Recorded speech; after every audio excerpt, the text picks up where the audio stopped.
شوف هذا الفيديو. طفلة من غزة تستنجد بالرئيس الجزائري، فأتمنى أن تجد أذنا صاغية. عم طبون ودينا على الجزائر.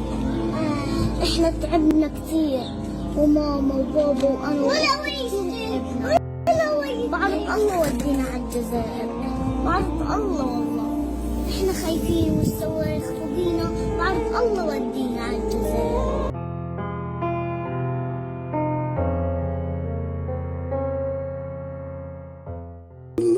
Je la vis très sentimentalement.